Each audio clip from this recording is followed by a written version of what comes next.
Sports fans of Real Talk and Hoops Insight, stay in the game with NBA legend Sam Mitchell. Now you can show your love for the In the Game podcast with exclusive merch from the In the Game online store. Coffee cups, caps, grab bold t-shirts, cozy hoodies, sleek thermal drinking cups, and more. It's all with that signature Sam Mitchell swagger. Visit InTheGameStore.com today and get in the game with Sam Mitchell, because it's more than a show. It's a lifestyle on the In the Game Network.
You're in the game for the next 30 minutes or a fraction more.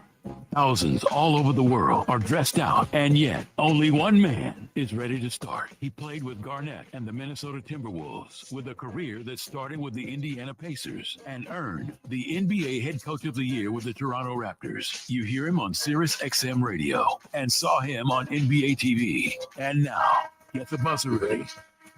Start the clock. Blow the whistle. Right now, it's time.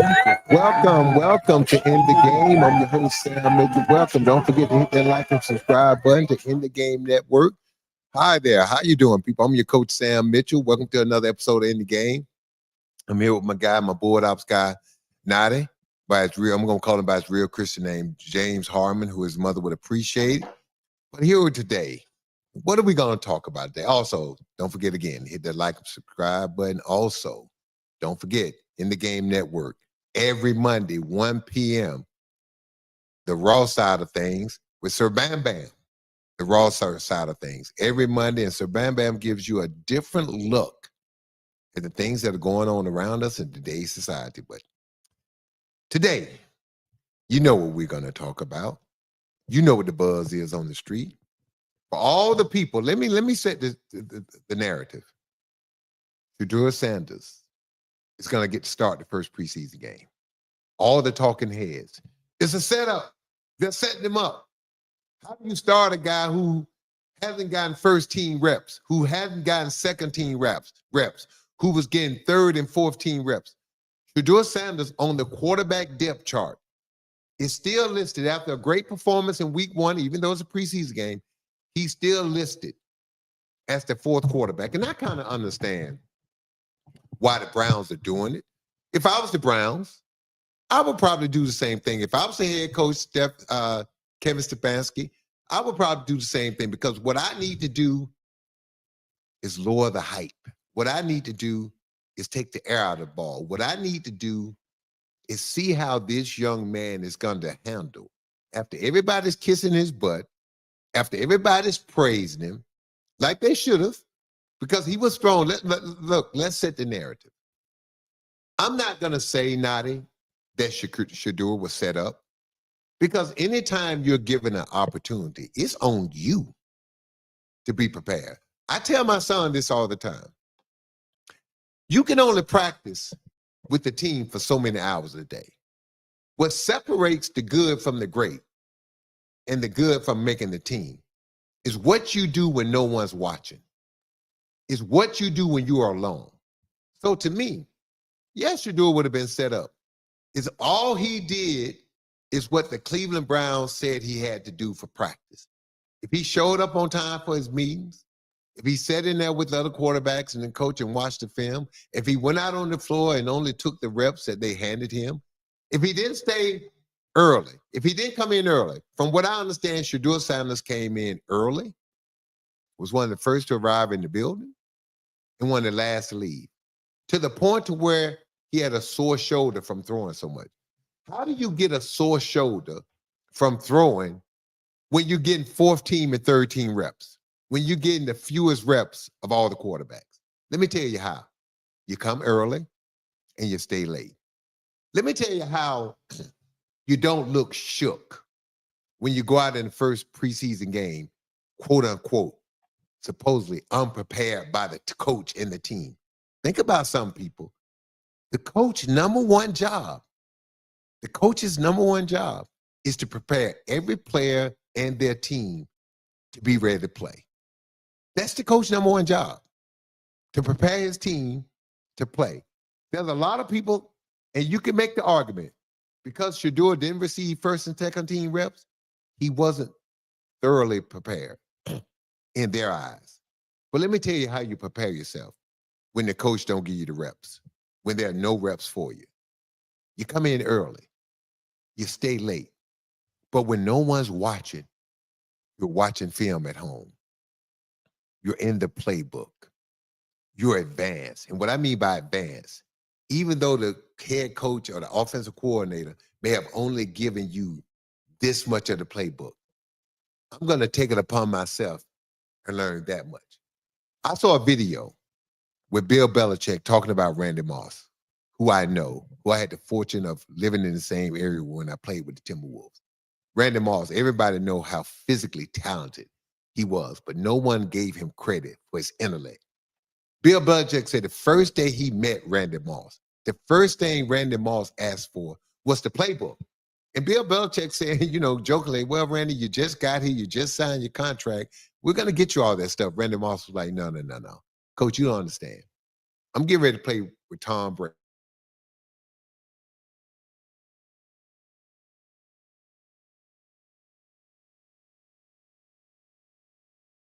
Understands that I'm going to be as well prepared as any receiver that he's ever thrown to, ever. So I need that playbook now so I can start studying, because I'm not going to go out on that field and embarrass myself. It don't matter what you say we're going to do in practice. It's what I do at home.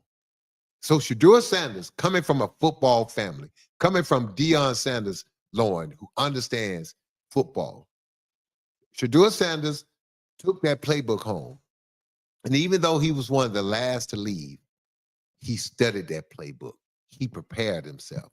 He understood that whatever the Cleveland Brown coaches prepared for him, that doesn't mean the Carolina Panthers are going to be on that page. The defensive coordinator for the Panthers, he's got one job: to make the quarterback for the other team look bad. That's his job. That's what the other team do, because if I make the quarterback look bad, chances are we're going to win this game. So give Shedeur Sanders all the credit. He was put in a difficult situation with all the hype and the pressure surrounding him. All eyes were on this young man. Everybody. There were some people out there that were waiting for him to succeed, but there was just as many people out there that was waiting for him to fail. Give this man credit. He seized the moment. He didn't look at this as an opportunity to fail. He looked at this as an opportunity to succeed. See, life gives you a lot of things. It all depends on how you look at it. Yeah, a lot of people looked at it as if he was being set up because he didn't get reps with the 1 and 2 offensive team. But then others like me, who never was really given a great opportunities, you get to look when you are a third, fourth, fifth, sixth, seventh round pick, you get your opportunities. Excuse me. You get your opportunities in increments. You get your opportunities in small moments. You don't get all the reps in practice. You don't get all the reps in the game. You get 2 or 3 reps here, 3 or 4 reps there. And based on what you do with the little reps that you get, will determine how many more reps you get. So to give Shedeur Sanders credit, he took a difficult situation and made it into the best possible outcome that you can ask for. Now, what do you think about Shedeur still being listed 4th on the depth chart? I like it because if I'm the coach, now I get to see how does he handle this. The whole world been patting him on the back. Now I'm gonna kick him in his butt, even though he deserved to move up on the depth chart based on how he played. Let me see how does he take this. Let me see, Nadi, how does he deal with this? Come today, when everyone thought, and a lot of people out there thought he should be number 1 on the depth chart, the Cleveland Browns kept him at number 4. Now listen. Those are fanboys. Now listen. What Shedeur Sanders did, he did enough in that one preseason game to where if the Cleveland Browns was to release him, there'll be other teams ready to sign him. I can tell you right now, a team that needs him desperately after one preseason weekend. That's the Indianapolis Colts. Yeah, they do. I mean, look, you can talk about what you want to talk about, but the Indianapolis Colts need a quarterback. And right now, if Shedeur Sanders was in Indy, you give him 2 weeks, he'd be the starter. And look, I love Anthony Richardson upside, but let's do the math. What we're seeing, the guys that are successful, the young players coming into the NFL today, this is what you got to have. It's not about your physical abilities. Right. It's about your mental and how many games did you play in college. Look at this. All the young guys that are doing well in the NFL, Jaden Daniels had over almost 60 starts in college. Bo Nix played over 50 games in college, right? Shedeur Sanders played over 40 or 50 college games. You look at Anthony Richardson, 1 year as a starter, played 10, 11 college games, right? You look at JJ, the kid in Minnesota. Yeah. Right? Look at his limited reps. I'm going to say this. The guy that's being set up to me is JJ McCarthy. That's the big setup. The Minnesota Vikings are setting this young man up. First of all, and I touched on this a little bit last week. He was not given, he ran a pro-style offense. Yes, he had a professional coach in Jim Harbaugh. But what is Jim Harbaugh known for? Running the football. Right. Jim is not going to let you throw it 40 times a game or 35 times a game. Okay. Or 30 times a game. He's going to run it. And then at Michigan, J.J. McCarthy was used to playing with the lead. He wasn't put in tough situations. He wasn't put in 3rd and 18 very often. So to me, the guy that's being set up the most for failure is J.J. McCarthy. The guy that needs to sit is J.J. McCarthy. He don't have the reps, or he don't have the games played in college, and then he got hurt his rookie year. Right. So to me, that's the guy that's being set up. To me, the guy that people should not be surprised at how he played. People shouldn't be overwhelmingly surprised that Shedeur Sanders played as well as he played. Think about all the adversity that he had to deal with in college. Poor offensive line. Yes. Other than Travis Hunter, not a great receiver. All those receivers in the league and doing well. He had Joe Horn Jr. He had Will Shepard. He had LeJontay Webster. All these guys are about to make professional teams. Yes. So LeJontay Webster balled out with the Ravens. So he had receivers, but he didn't have offensive line. He didn't have running back, and he didn't have an offensive line. So what do we hear? To be a great quarterback, you got to have time to throw, right, and a running game. He had none of that. Right. And he put up unbelievable numbers. And so when you look at the things that Shedeur had to go through, he had to make himself a better quarterback. He had to be tough because he knew he was going to get hit. Think about something. In 2 years, he got sacked over 90 times. 95 times. 95 times. Now think about he that. led college in sacks. That's almost 50 sacks a game. Yeah. Now, how many games you play in college? 12, 13, 14? Right. And you get hit. Now, that's sacks. That Yeah. ain't count the other 125 times you got hit. Right. Right. That ain't count the other times you got hit. That ain't count the times that you tucked the ball and ran. Correct. So when you think about it, Shedeur Sanders probably in 2 years at Colorado, he probably took over 250 hits in college. That's a lot of hits. So that tells me he only played 2 years at Colorado. Yeah, so. but think about it. I say hits, almost 200 hits, though. Absolutely. Yes. And so for a quarterback, that's a lot. Yeah, so when you look at adversity, you look at all the pressure, and you look at all the attention that he got at Colorado, it did not surprise me. I expected Shedeur to go out there and ball out. I expected Shedeur to play well. Why?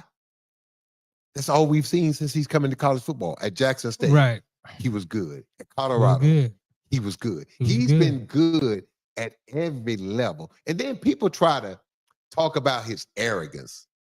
Okay, I'm going to say something that people, non-athletic, non-professionals have to understand. Every professional athlete in every sport has a certain amount of arrogance. You have to. Correct. You have to have a certain level of arrogance in order to put yourself out there on display in front of millions of people. Think about something, Nadi. You got people who won't stand up and talk in front of 5 people. Mm-hmm. And you got to go out there and compete at the highest level in front of 60,000 people in the arena. Sometimes more. And millions. Right. Millions viewing you. Correct. And you put everything out there for people to see. Your best, your worth, right, how vulnerable you are, everything, how emotional, how mentally strong or mentally weak you are. Everything is out there on display. And this young man came through with flying colors. Now, I'm going to ask you this. Why do you think the coach still has Shedeur listed as the 4th-string quarterback, even though clearly he's not? I mean, I don't agree with you saying clearly he's not. I mean, a lot of people are acting like he just played this great game. He was okay. I gave him a B-. Shedeur himself gave himself a C+. Because he missed some throws, he made some bad decisions, but now right. You know this, no one plays a perfect game. I agree. And under the circumstances, you have to admit, for a rookie playing his first game, a 5th-round pick, right, with all the pressure, who probably would not have even played in game 1 if the other 3 quarterbacks would not have been hurt. All right. Shedeur probably wouldn't have got any snaps in the first game if it wasn't for the other 3 quarterbacks being hurt. Therefore, not getting first-team reps, not being able to gel with those receivers. Hey, man, with all eyeballs on him, you got to give him credit. He showed up and showed out. I give him credit. I mean, like I said, he didn't play great, but he didn't play terrible. He did okay. He did enough to where come game 2 of the preseason, the pressure is on Dylan Gabriel because Kenny Pickett and Flacco have already been ruled out for the 2nd preseason game. They're going to start Dylan Gabriel. Dylan Gabriel has to go perform. Now, if Dylan Gabriel doesn't perform, now I boost Shedeur up because Shedeur will play in game 2. But I'm just saying, I'm looking at some more quarterbacks who played this weekend. Jackson Dart. Played well, man. Again. 12 of 19, 154 yards. Look at, 24 rushing yards. He had over 40 starts. Yeah. People in the SEC. Now, understand something. You can make an argument that the SEC is minor league football. Right. Right. I agree. The SEC. Look, man, you can say that a third of the players that play in the SEC are not, if not more, all end up playing in the NFL. Right. So Jackson Dart had over 4. Not only that, he had an NFL coach in Lane Kiffin. Yes, he did. That ran an NFL offense. Right. So that doesn't, again, when you look at what's happening in college football, especially at the quarterback position, the guys that seem to have 40-plus starts are doing well. Who else? Name the other rookies. Well, I'm just saying Jackson Dart played Jackson well. Dart played well, and he's the guy who I actually had. In my opinion, Jackson Dart was the second best quarterback on the board. And you can after make the Cam argument Ward. for that because, again, look at the league in which he played in. He played Right. in a much tougher league than Shedeur did. Now, again, did he have better players around him? Yes, but he was playing against the best. Look, man, you Big Ten, you basically playing against pros. Right, I agree. I agree. To me, Jackson Dart did not overly surprise me because of where he came from, and he had success in the SEC. Right. So when Right. you look at, again, it goes back, quarterbacks who've had 40 to 50 to 60 stars in college, those guys are more ready to play, especially when you look at guys playing in the Big Ten or the SEC. Right. And as far as rookies go, I'll give him that. And that's why I give him a curve and do the B minus. But I'm looking at the same game, Tyler Huntley, who they just got off the street. He went 6 for 8 for 51 yards and a touchdown. So what I'm saying is he did okay. He didn't turn the ball over. He didn't look flustered. Like you said, he looked composed. He looked like look, if I had turned the game on and I didn't know it was the first preseason game, and I looked at this game in the second quarter, he looked the part, right? He passed the eye test. The movement, the size, right, the decision-making, the running, knowing when to run. Now, did he make some rookie mistakes? Of course he did. Look, he ran when he didn't have to run. The guy, he ran, he retreated. His first read was wide open. To the ball sometimes long, but again, right. Think about two sacks. Think about this. We're talking about a guy that don't get reps in practice. He gets minimal reps. He gets minimal reps, and then you're talking about a guy. If he wants to get really reps, he's got to go to receivers who don't get a lot of reps and say, "Look, meet me before and meet me after practice, so we can work on something." And we talked about this last week. I said he's going to start. He's going to get the first team. Then he's going to start playing with the second and the third string. Yep. He starts the game off. First drive, 3 and out. Yep. Second drive, he gets nothing. Then they have Carolina had the punt fumble, and they got the ball right there at the goal line, which led to him having his first touchdown pass. So, but he also said so early on, right? So early on, it wasn't strong. But not, his first 2 drives, he was 3 for 7. But when you haven't played a lot and you're not getting reps, you're supposed to have a little rust. All right. This is the thing that I love. He started out slow, and as the game went on, he got better. See, that's what I want to see. Do you want to see your quarterback? Because most plays in the NFL game, the first series or 2 are scripted. Right. Right. The quarterback knows we're running. If we get a first down, we're running these plays. They're scripted. Right. After that, it's reading what the defense does and adjustment. It's scripted. He started out slow, but then when you take the script away, and now the offensive coordinator calling plays based on what he think you can do, based on what he think the defense is doing. Right. That's when you want to see your quarterback get better. I want to see my quarterback get better as the game progresses. Because as the game progresses, the game becomes more important and it hangs more in the balance. I want to see what does he do when it's time to win the game. Right. I want to see more. I mean, he only completed 1 pass outside the numbers, and that was to a slot receiver on a broken play. But again, a lot of NFL plays are broken. You have to be able to do that. And I give him credit for it. It was his best throw of the night to Floria, who later got cut because he bobbled the punt. But that's not here to there. But my whole point is... Well, hold up. What does that tell you? How crucial these moments are. You just made a statement. This guy, receiver, caught a touchdown. Well, he didn't catch a touchdown, but he caught that flat pass across the middle for Shedeur. But then he made a mistake and had a fumble. And what happened to him? He bobbled the ball earlier in the game. Now, what happened to him? He got cut. Now, think about this, people. That's what people don't understand. He pulled a hamstring, too, got cut. If Shedeur Sanders goes out there and plays bad, right, he could have got cut. He could have got cut. I agree. That's so what Shedeur Sanders did, he did enough to stay on the team, to get per diem, to fight another day. He passed the test. And as a athlete who's a 3rd round pick, all I wanted to do every day that the coach didn't call me in the office and tell me bring my playbook was a win for me. And that's how I looked at it. Oh, it definitely was a win. I didn't look at it as if the cut date such and such and I need to be on team by then. No. Every day after practice, I called my mother at night. I said, Mama, they invited me back for one more day. Right. And every day I was there, I felt like I had a chance. The time you don't have a chance is when you're not there. Right. So I commend him because instead of, first of all, he could have just been so out of it. A lot of people had him being a second quarterback or third quarterback coming off, Right. and he didn't get drafted to the 5th round. That right there could have crushed most weak people. It could have. So look at what he started with. Then he gets drafted by the Cleveland Browns. And then in the 3rd round, they take Dylan Gabriel, a 5'9" quarterback that a lot of people think don't have the NFL skill set, much less the size. Right. So this guy goes before you. And then you get to camp, you don't get reps. You're the 4th string quarterback. And then you're not even supposed to play.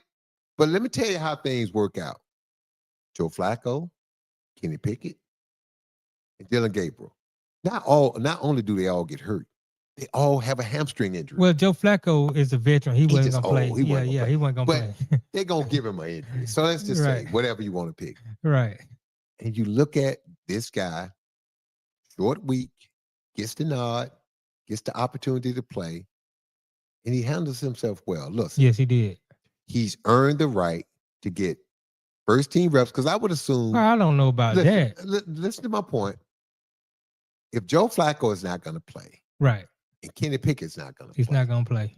You got to give Shedeur some first team reps because I would say. Oh, yeah. I would say this. Dylan Gabriel is going to play the first half and probably a couple of series into the 3rd quarter. And then I would assume Shedeur Sanders will get the rest of the game. Get the rest of the game. It's going to be important for Shaq. See, I think what Kevin Stefanski did is helped him. This is why. Let's just say he played great. Everybody patting him on the butt, kissing his butt, patting him on the back. Mm-hmm. Let's say he gets to start in week 2. Now the hype is, he gets to start in week 2. He must going to be the starter. Now look what happens. Your head gets big. He started listening to all the noise. Right. Guess what the coach did? Oh, you think you played great? Guess what? Joe Flacco's still our number 1. Yeah.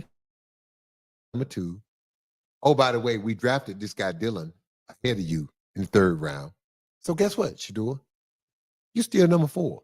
Right. I love that. Because I like guess what? He should be upset. He should be more focused. He should understand that nothing's going to be given to him. And that if he wants this job, he's going to have to go take it. Exactly. He's going to have to be so much better. And that's good. And if I'm the coach, I wanted to think that. Because once he takes it, it's going to be like Tom Brady. And this is what I love. This is what I like about Shedeur. Who's his favorite player? Tom Brady. It's not Josh Allen. You know why? I can't be Josh Allen. I'm not 6'5", 245. I can't play like Josh Allen. It's not Lamar Jackson. Why? I'm not super fast. I'm not a fast twitch muscles. I don't have a cannon for an arm. I can't run and break players down. I'm not Patrick Mahomes. I don't have a cannon for an arm. I don't have a size. I don't have this. But I can be Tom Brady. Yes, you can. Tom Brady was slow. Yep. Unathletic. Yeah. Had more of a dad bod. Yes, he did. What separated Tom Brady was not from the neck on down. It was from the neck on up. Mm-hmm. I can be as good as Tom Brady at the pre-snap while I walk up to the line and I can dissect what the defense is doing. I can be Tom Brady quick enough to sidestep the rush, step up in the pocket, buy more time. I can do that. I don't have to be Lamar Jackson to do that. I can be Tom Brady that runs in case of emergency. Look, we saw Shedeur do that. He's a better athlete than what people thought. Hey, man, look, I don't have to be able to outrun guys for 100 yards. All I need to do is when I'm forced to run, to be able to get to that stick. If it's 2 yards, get 2.5. If it's 3 yards, get 3.5. If it's 10 yards, get 10 yards and 1 inch. Right. That's all I need to be able to do to be a successful quarterback. And this is what I love. The greatest quarterback that we know of who wasn't the best athlete. He wasn't. Didn't have the strongest arm. Nope. Didn't have the quickest feet, but he had the intellect. Yes, he did. And the fact that Shedeur Sanders picked Tom Brady as his favorite player and the best player to imitate his game after, tells me everything you need to know about that young man. Look, we've kind of gone long now. We got to take a break and pay some bills. But when we come back, we're going to finish this Shedeur Sanders talk. And then we're going to have some more football talk. We're going to talk about the court case. I think people have forgot years and years ago, the NFL, correct me if I'm wrong now, they released some emails. They did. Some personal emails that John Gruden had written to, I think at the time, the president of the Washington, at the time Redskins, but the Washington Commanders. Yeah. So they had some private communication. The NFL released them, and now we just got a ruling from the Nevada Supreme Court on John Gruden and his case. So listen, you listen to End the Game. Don't forget to hit the like and subscribe button. We'll be right back with more stuff.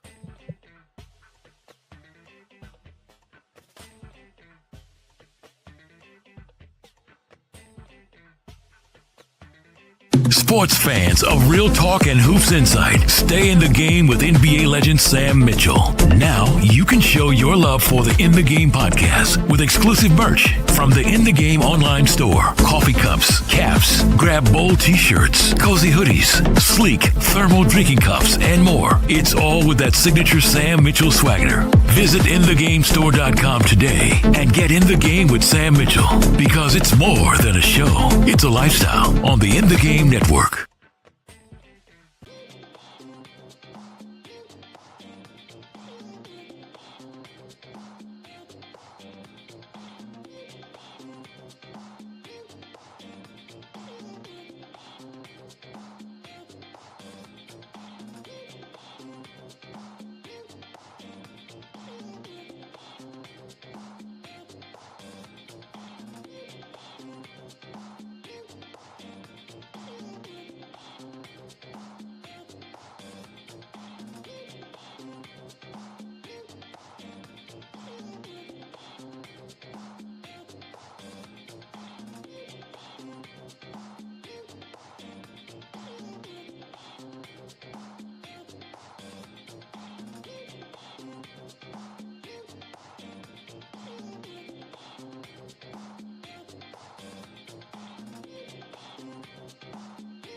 You're in the game for the next 30 minutes or a fraction more.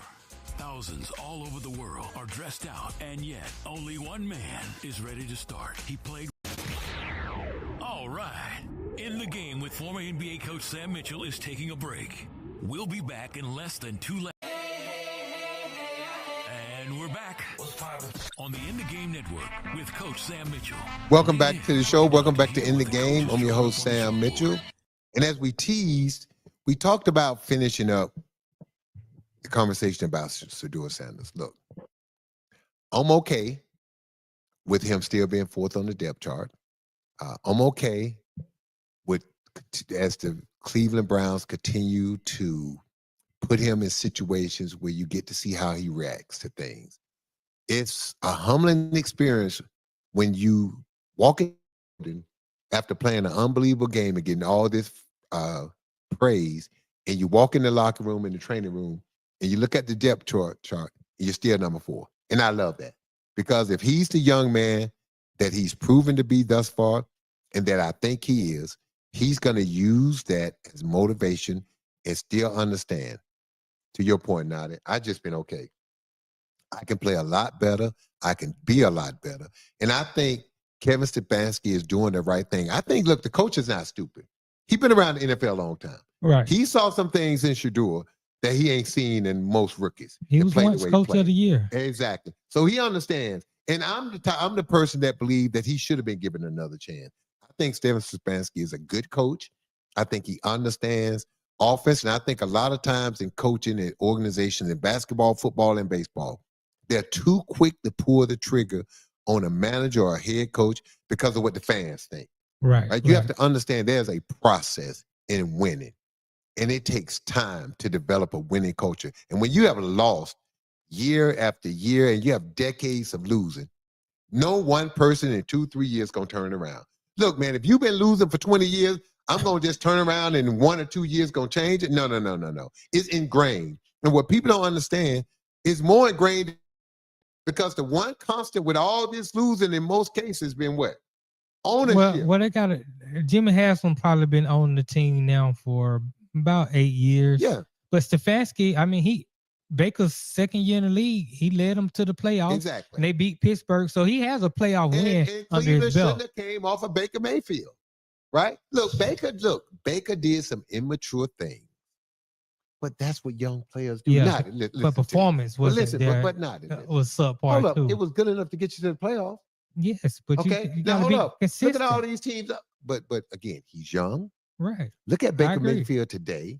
And again, players are gonna have down years. This is the thing that blows my mind about the NFL. They're like when a quarterback has a bad year, he's done.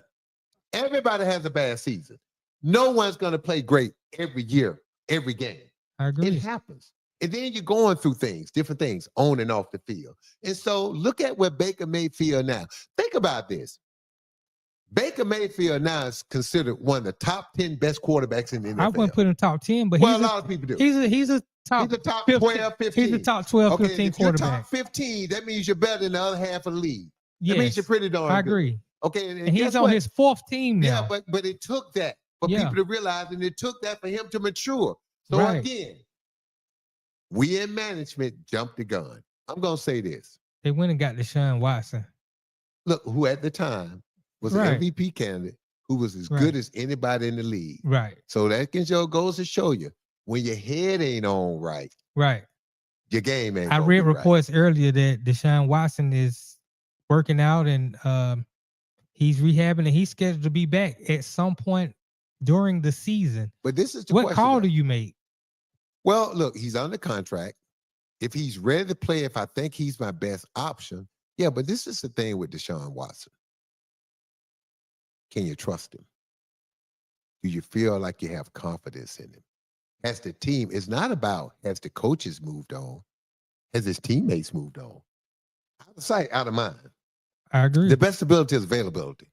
And when you put yourself in position to do the things that you've done off the field, to take you off the field, and then injuries have kept you off the field, and then some of the dumb things we've seen him do while he was rehabbing that torn Achilles, out the other things that we saw him doing. You know what that plants in people's mind? That you're not ready for this, that this is not the most important thing. And so when you're the quarterback, hey man, during the season, it got to be 24/7. Right. You don't get a break. And so the biggest thing is not about whether Deshaun Watson can he play or not. The question is, do the owner, do the coaches, do the players, and do the fans, do they want Deshaun Watson back in the building? Well, are they tired of him? Do you eat the rest of that salary? Yeah. Look, think about what we've seen. Look what Sean Payton did with Russell Wilson. Right, he ate it. He ate it. Everybody them, oh, you can't do that. Okay, he ate it. They drafted a young quarterback. Look how things turned out. They made the playoffs. Now Denver has one of the better rosters in the AFC. Now people are saying the Denver Broncos could be one of those teams to come out. So for all the doom and gloom that you eat Russell Wilson contract, worked out fine for Denver.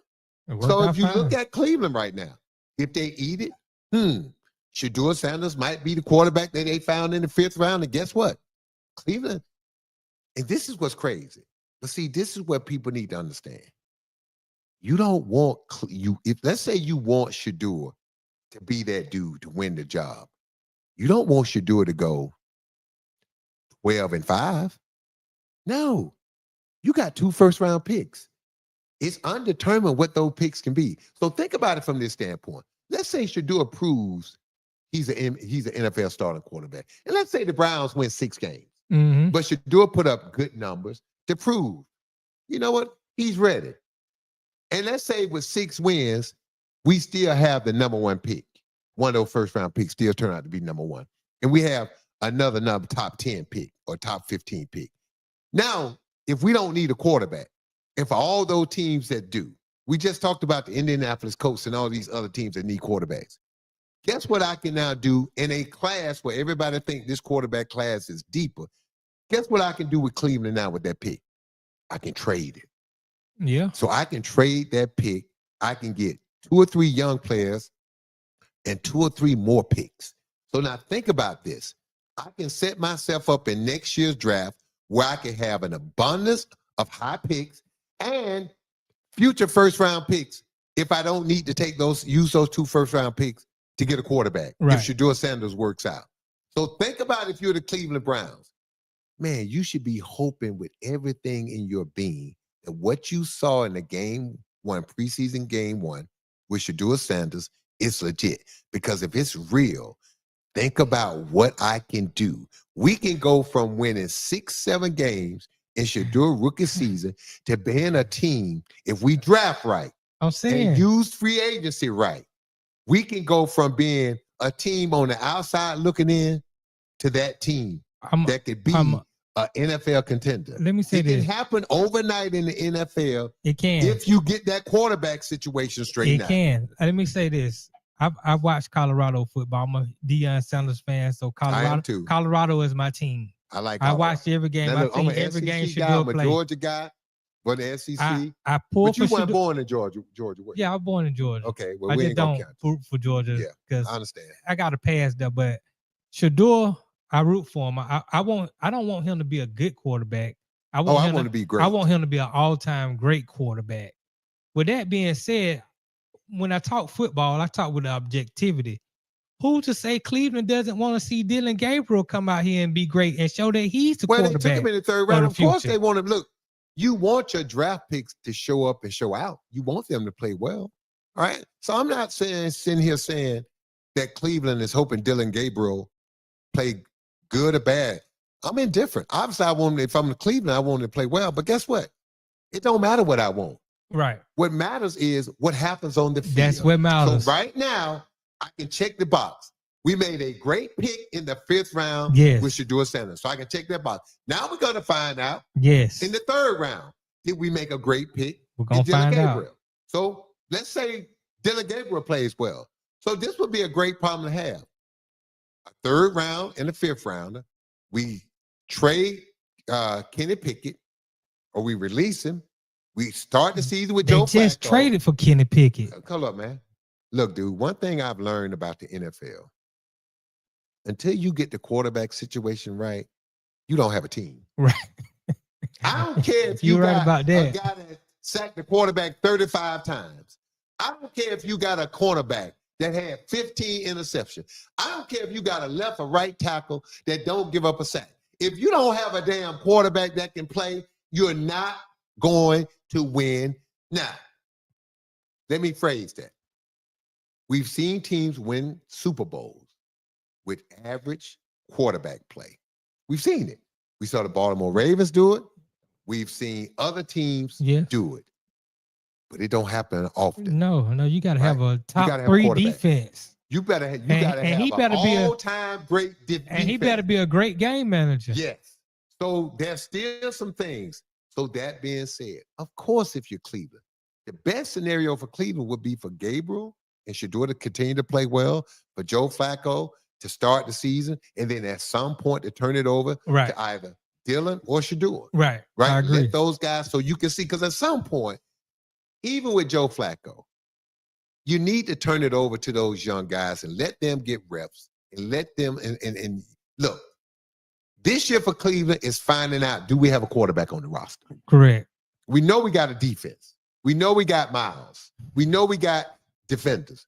What we need to find out, do we have a quarterback? And if we got one, then we can start thinking what to do with those 2 first-round picks and how to build out the rest of our roster and make ourselves a legit playoff team and a contender.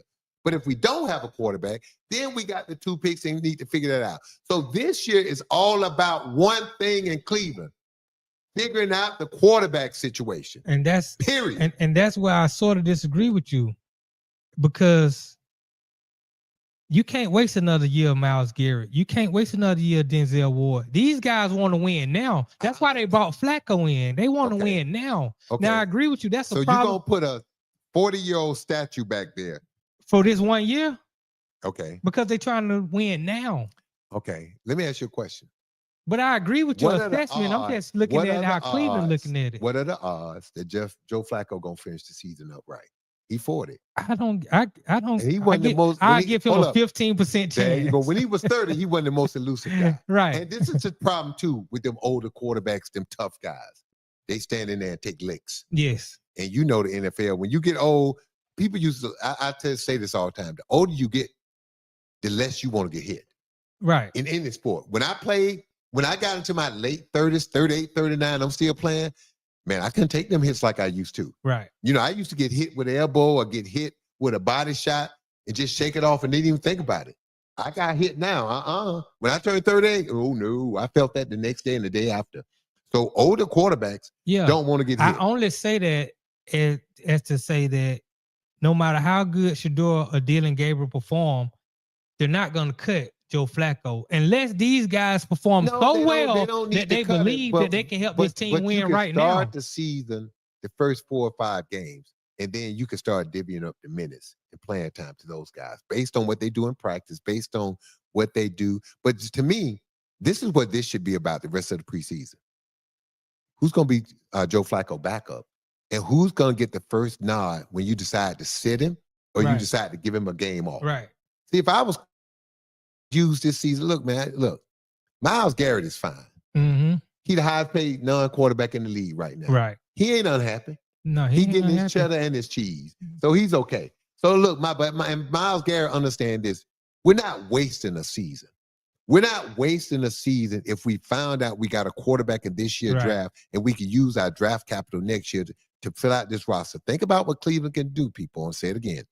They can go from being a mediocre team to being a great team. Right. With the draft capital they can get after this trade. Now, look, all that being said, we both agree that Shedeur played well.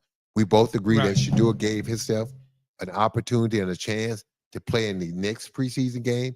And we also agree that Shedeur Sanders gave himself an opportunity to be in the conversation of making the Cleveland Browns team. Now, based on what he does going forward, that's going to be the conversation. Does he deserve to start or not? Right. If I'm Cleveland, I'm already on the phone with Indianapolis Colts and I got a quarterback problem. Which one of these guys are you willing to take off my hands? Probably if you're Indy, you would take Joe Flacco. He just came from Indy. But I know, but you would take him back. You might be right. Or Kenny Pickett for this reason. Right. I'm still not ready to give up on that young quarterback I took early, Anthony Richardson. It's too much talent there. I'm ready to give up on him. Did you see him perform the first game? But I've seen flashes of him. He's good throwing the deep ball. Look, man. But we also see him bow out of a game. You cannot give up on a guy with his talent that played 10 games in college.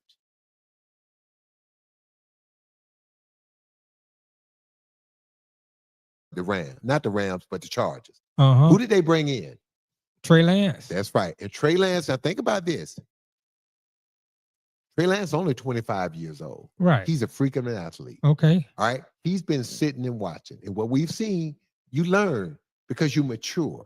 The game slows down for you. Jim Harbaugh saw enough in Trey Lance to add him to that roster.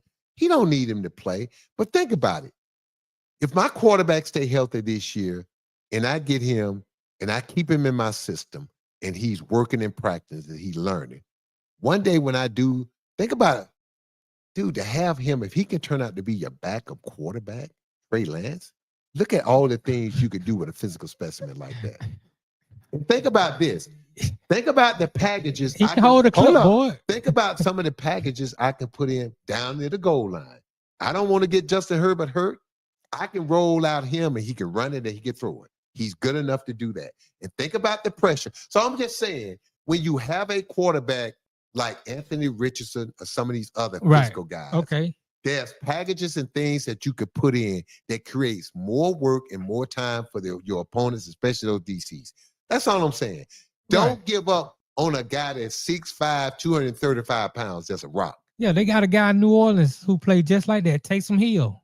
If you want to give him the Tim Tebow package, I'm all for it. But I don't want him. I do not want Anthony Richardson throwing my football. Okay, well, you're saying that now, but look, I'm man. saying, Look, man, it's early. Look, Hail Mary time, yes. Look, man, we got to move on, man. Look, we got to talk about this John Gruden thing because I don't know how I used to be a fan of John Gruden. Me too. And when you read some of the things that was said in those emails, so let me refresh people's memory. All right, John Gruden was coach of the Las Vegas Raiders, and he is suing the NFL. And what happened, John Gruden won a key legal battle in his lawsuit against the NFL. And the Nevada Supreme Court ruled that his case against the league, stemming from leaked emails and subsequent, which caused him to resign as the Las Vegas Raiders coach. This is what the NFL wanted. They wanted John Gruden case to be arbitrated by the NFL. And what the Nevada Supreme Court said, no. John Gruden case should go before a jury. John Gruden case should be judged by his peers. This is huge because we all know, or we can suspect, that if you go to arbitration with the NFL, it's Dak that's stacked in the NFL corner. The NFL, Roger Goodell is the arbitrator. So if you go before arbitration in the NFL, the guy that gets to decide your fate is the commissioner. Now, who does the commissioner work for? The league. Who owns the league? The owner. The owners. Okay. Correct. So you may have won something, but you weren't going to have a chance to win near as big as going before your peers. And so this is what John Gruden said.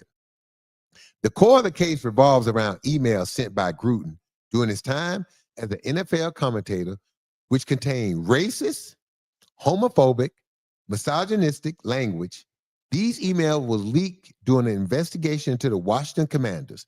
Now think about this. The NFL was investigating the Washington Commanders and their owner. And yet, during their investigation, they uncovered these emails that was going back and forth between Gruden and, at the time, the president of the Washington Commanders. And what Gruden is saying is, those are private, personal emails. That the NFL did not have the right to oust him and to let those emails come out to the public. And you know this, Nadi. Once those emails came out and became public, it was over with. It was just a matter of time before Gruden had to step away.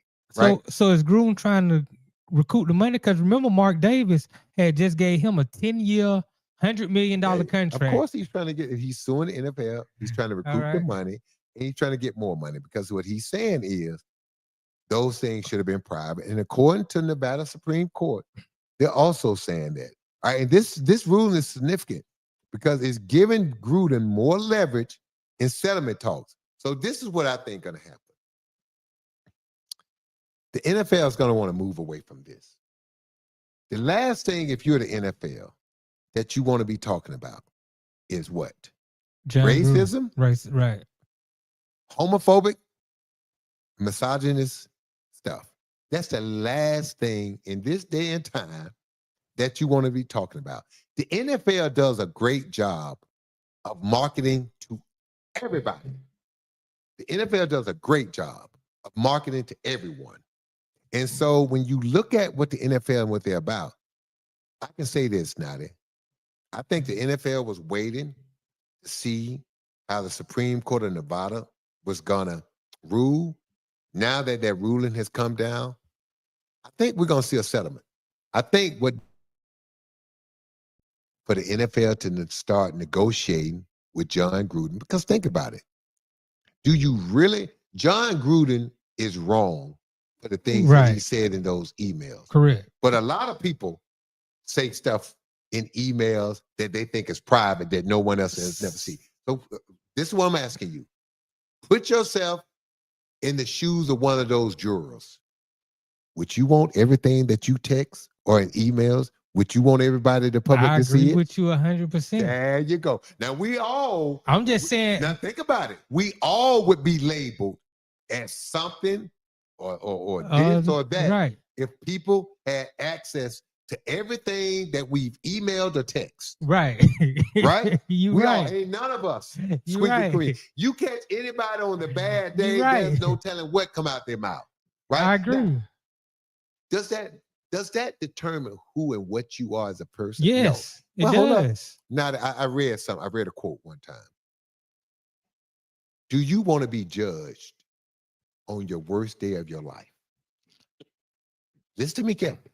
Do you want people to make an opinion and judge you? Or do you want God to judge you based on the worst day of your life? We've all had some bad days. We've all said and done some things that we wish we could take it back. Now listen, what may be different than John Gruden, this was a collection of emails. This not one email. That's who he is. This was a collection. Look, man, I don't know what's in the man's heart. I do. Those emails told you what was in his heart. What you do in the dog, it will come out in the light. But that's who you are. But people also say when people are intoxicated, whatever comes out of a drunk mouth is his or her true feeling. Right. I don't know if I necessarily agree with that because in my youth, I've done some stupid. I picked a lot of fights because of alcohol, because of Jack Daniels. Right. Was in my back pocket. I've gotten into a lot of fights because Jack Daniels made me brave. I've gotten into a lot of altercations because after drinking that Jack Daniels, it made me believe I was tougher than what I was. Now, again, all because of that Jack, that liquid courage. Right. So we've said and done some dumb things. I'm just saying, Nadi, look, there's a lot of people who've played and been around John Gruden. A lot of African Americans who've been around John Gruden.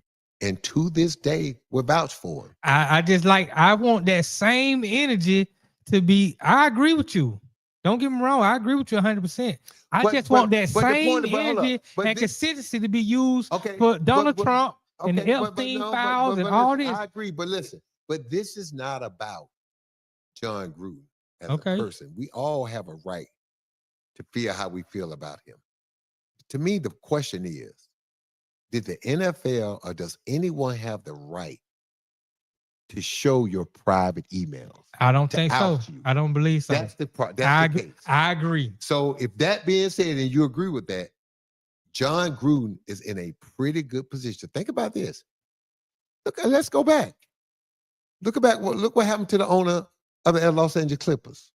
Oh yeah. When he that phone call. That phone call. Right. Okay. Which was supposed to be in private, but she recorded. There you go. Again. He lost the team. He had forced to sell his team. Yes. Again. Got $2 billion, but he got paid now. He got paid for losing the team. But again, if you're already rich, what's an extra $2 billion going to do for me if I'm already a billionaire? Right. It's not going to change my life. That's what people don't understand. It's not going to change my life. Right. Let me tell you what it does. It's more of a headache because now I got to figure out how to avoid the taxes. Right. Now I got to figure out how to pay the least amount of taxes. Right. When I own my team, that became my identity. Think about something. The Clipper owner, filthy rich, owned all these businesses. But very few people knew who he was until he did what? Until he bought the Clippers. Right. He was just another billionaire. Mm-hmm. No one knew who he was until he bought the Clippers. Right. He wasn't even important to people until he bought the Clippers. No one ever shined the camera on him until he bought the Clippers. Right. So even though he was a billionaire, one of the richest men in the world, very few people knew who he was until he bought the Clippers. So owning a professional sport team brings you a lot of notoriety, right? It puts you on the forefront. I'm just saying, Nadi, we as people have to have a certain amount of right to privacy. I agree. And look, I'm not saying I agree with John Gruden. I don't. What he did, what he said in those emails was despicable. Yes. To be a coach, I'm going to say this. I don't know how many gay players in Major League Baseball, Right. in the NFL, in the National Basketball Association, or in hockey. But I do know this. I'm smart enough to understand the law of averages. Mm-hmm. If it's, let's say, if you looked at all the Major League players, all the hockey players, all the NBA players, all the NFL players, let's just say a rough estimate. Let's just say 2,500 players in all those sports. Right. Out of 2,500 people, a certain percentage is going to be gay. Right. That's just the law. That's just the numbers, people. Right. We're just talking numbers. So for me, as a coach, what you say does matter. Because when you make certain statements, you don't know deep down who that person is you're talking to. Right. You don't know deep down family members that are close to that person. Mm-hmm. So that's why it's important as a coach. You don't put yourself in a situation where people think that you're racist. People think you're homophobic. People think you're misogynist. You don't want to put yourself in that situation. I hear John Gruden wants to coach again. Look, this America. Somebody gonna give him a job. No, nobody should give him a Listen job. to me carefully. He should win the settlement, but nobody should give him a job. An NFL job. But you're telling me some college that ain't never won, some college that has no track record, that somebody out there is going to give John Gruden a chance. Think about it. And then think about it. Let's go a step further. If you're a college in a good conference that ain't never won, and John Gruden gets an $80 million settlement, wow. Wouldn't it be nice to hire a coach to bring his own NIL money to the table? Do I got to have black players on this team? If you plan on winning. Well, then I don't want John Gruden to be my head coach. Nah, let me give and you don't get me wrong. I know there's a lot of people. Hold up. Let me give you a history lesson. How long it took the SEC before they allowed black players to play? It took a long time. I think hold up. Alabama the first. Hold up. What changed their mind? When USC came down to Alabama, Tuscaloosa, right, and Bear Bryant, who wanted to recruit African American, but his boosters was like, no. Bear Bryant said, okay. He called up the coach at USC. The coach, I need you to do me a favor. I need you to come to Tuscaloosa, Alabama, and play a game. Coach said, okay. When those fans saw in real time what African-American players were doing to the white players, guess what they decided? We need some of them on we the team. need some of that flavor. Yes. We need some of that speed. Right.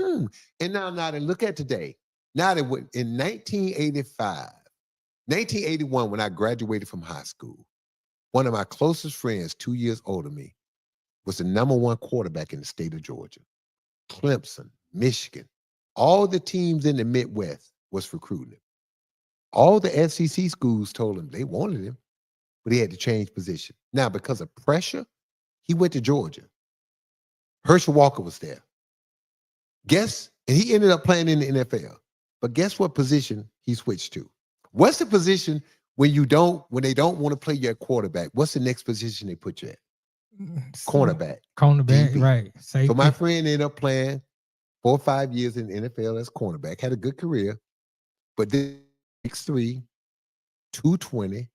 And when I say a rocket, this guy was also drafted in the major league as a pitcher. This guy, I often talk to my friend, do you ever wish you would have went to school in Midwest?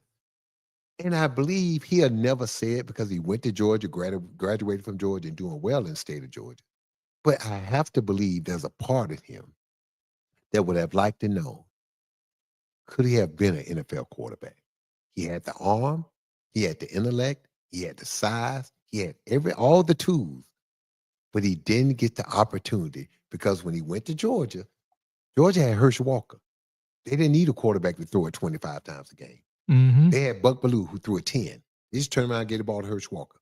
My point is, somebody's going to give John Gruden another chance. Look, man, and I've seen this. I've seen former players who've read all this stuff and read those emails that still vouch for him, that they'll tell you to this day, John Gruden is not racist and he's not homophobic, and he's not misogynistic. Now, they'll say that, but to your point, look, man, all I can go by what came out your mouth. All I can go by is when you took that phone or that computer and you sent those emails out. People have to understand, when you hit send, that's who you are. That's how people gonna think. I believe John Gruden is a professional. And you know this. You work with a lot of professionals of all different colors, creeds, sexual, however they view themselves. However they roll. And when you're a professional, you have to be able to work with everybody. Yes, you and do. Get the job done, get your money, and go home. Unfortunately for John Gruden, when those emails leaked, it showed a side of him that wasn't professional. It sure did. And that's what a problem. That can happen to a lot of people. That would keep him from getting an NFL job. Right. I don't know if it'll keep him from getting a college job. Think about something. Who was the coach in college that got caught at a fraternity party? Oh, that was was that no, Larry. What's that guy name? Can't remember the guy. Bruce Pearl? No, it wasn't Bruce Pearl. This coach, I think it was at Iowa State. Oh, Eustacia. Yes. Was caught. Now right. Think about this. At a fraternity party. Yeah, drinking brew with the kids, talking to sorority girls. Yes. The coach. Larry Eustacia.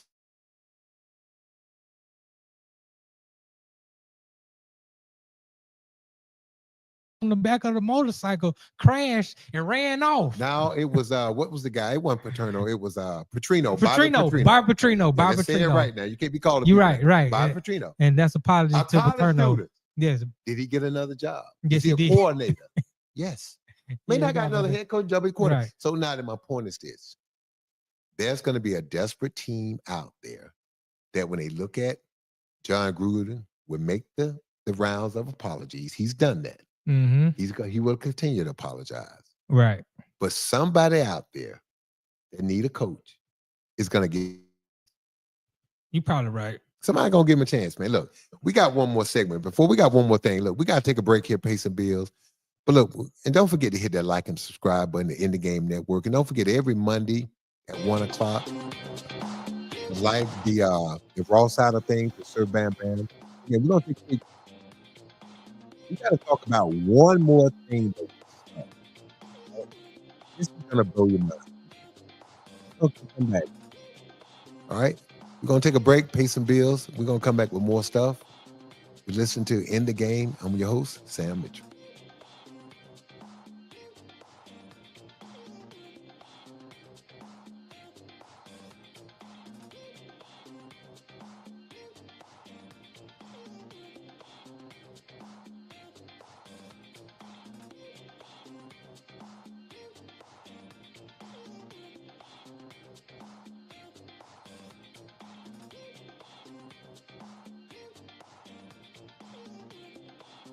Sports fans of Real Talk and Hoops Insight, stay in the game with NBA legend Sam Mitchell. Now you can show your love for the In the Game podcast with exclusive merch from the In the Game online store. Coffee cups, caps, grab bold t-shirts, cozy hoodies, sleek thermal drinking cups, and more. It's all with that signature Sam Mitchell swagger. Visit InTheGameStore.com today and get in the game with Sam Mitchell, because it's more than a show. It's a lifestyle on the In the Game Network.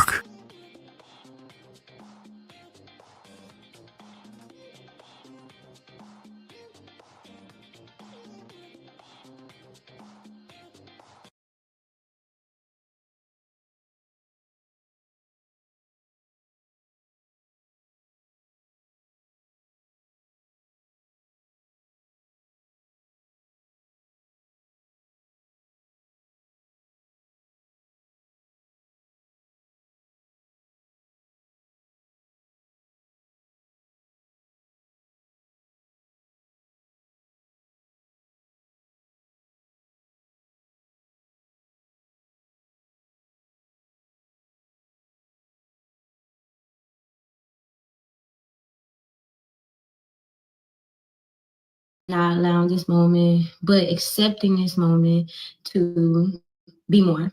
And so my only thing is I want to be more, not even just for myself, for my family, for my fans, and overly appreciate y'all supporting me and showing up and even holding me accountable to being my best self. So more than anything, I refuse to my family, for my fans, and overly appreciate y'all supporting me and showing up and even holding me accountable my best self. So more than anything, I refuse to run away.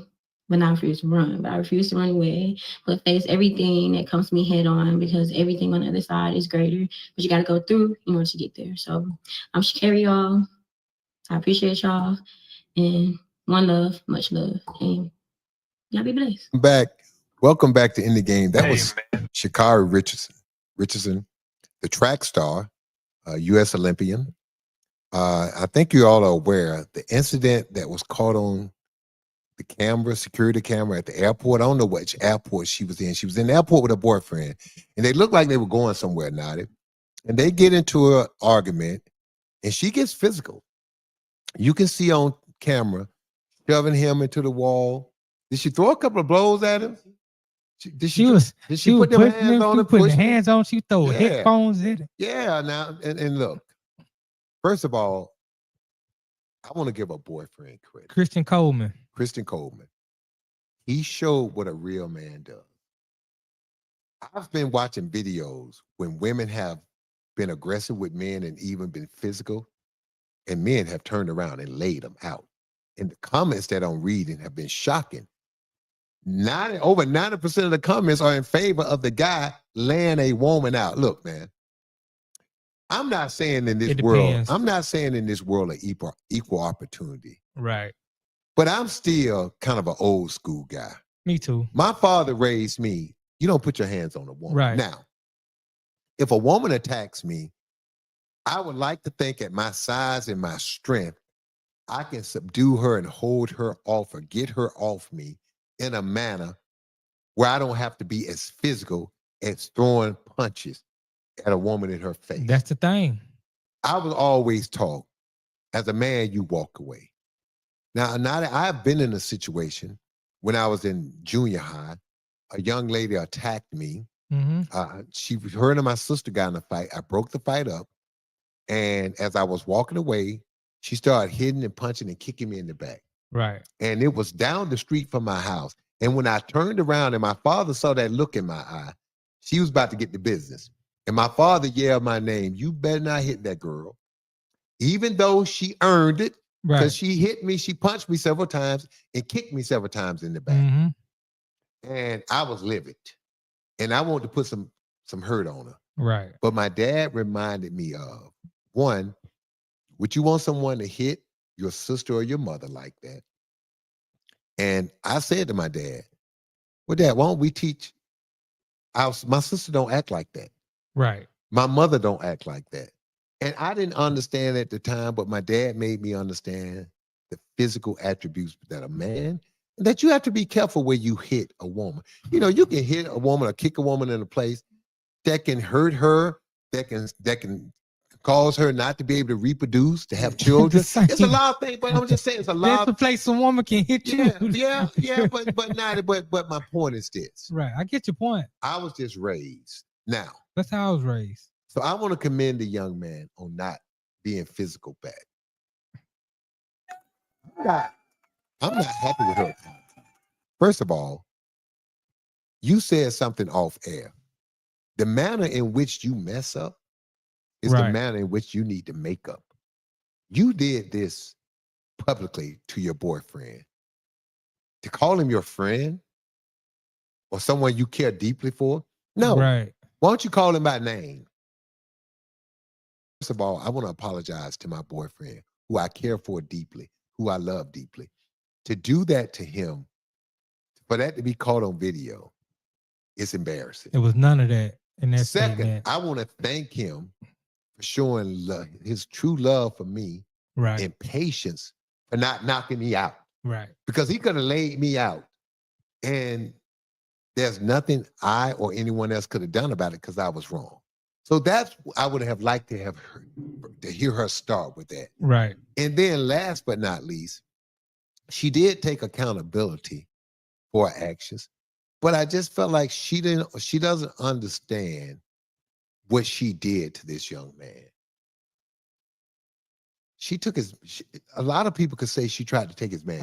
I don't even think she took accountability. I mean, yes, she had a half-hearted Apology. statement. It wasn't even an apology because she never one time said, she kept talking about her. No, don't get me wrong. She did send out a tweet that said, I apologize to Christian. He came into my life and gave me more than a relationship, but greater understanding of unconditional love. From what I've experienced in my past, due to my past trauma and pain, I was blind and blocked off to not only receive it, but give it. I love him, and to him, I can't apologize enough.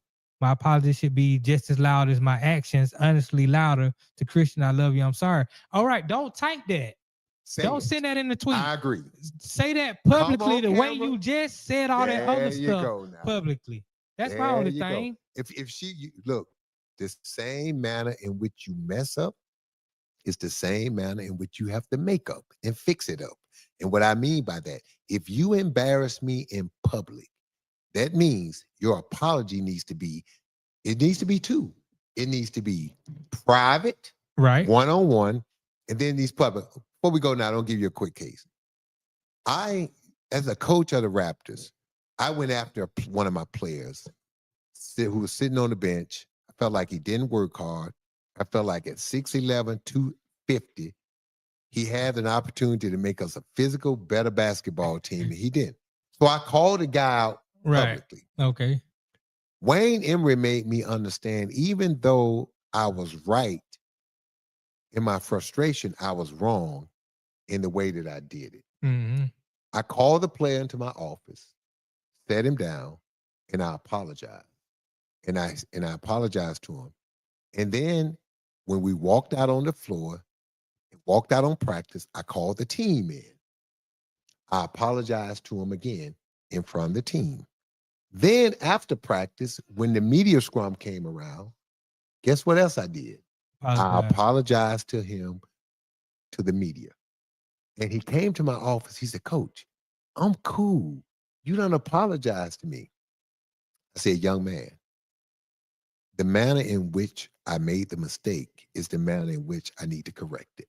I said, I owed you a private apology, man to man. I owed you an apology among your teammates because it's important that they know that I'm sorry. It's important that they also know and understand that I apologize and it was heartfelt and I meant it. At least I called you out publicly to the media, which was wrong. Therefore, I needed to apologize in the same manner in which I called you out. I needed to make just as much noise in my apology as I did in hurting your feelings and taking a shot at you. And I was able to survive that, Nadi, because the players respected me. Look, players make mistakes. They understand it. Coaches make mistakes. They understand it. But it's not about necessarily the mistake. It's what you do to correct it. It's how you correct it. Look, man, when you call yourself standing up in front of the media, being a man, being a coach, stand up in front of your players, being a man, being a coach, and you put your foot in your mouth, that same enthusiasm, that same vigor, that same toughness, stand your butt right back up in front of them players and apologize. The manner in which you make a mistake is the manner in which you need to make that mistake right. I'm a firm believer of that. And so to your point, Nadi, I like the text that she sent out, but I would have preferred, like she made a statement on video, give that same apology on video that you tweeted out. Yeah, they need to go back to that airport and do that. They need a replay. Now that's going a little too far. I don't know if I want to do all that, but I do agree with you now that it could be done. Man, we got to go now. We had a great show. Don't forget to hit that like and subscribe. And don't forget every Monday at 1 o'clock. The lighter side, the raw side of things with Sir Bam Bam. You've been listening to Sam Mitchell, your coach, In the Game Network. Don't forget to like and subscribe and listen. I always leave you with something. Don't hate the game, people. Don't hate the player. Hate. If you're gonna hate anything, hate the fact that you're not giving your all, you're not being your all. You want success in life, be prepared to take this life on face forward. Don't shy away, don't back away, don't back down. Meet every challenge head on. Don't hate the game. Hate the people that don't know how to play the game. You've been listening to In the Game. I'm your host, Sam Mitchell. We'll be back with you next Tuesday.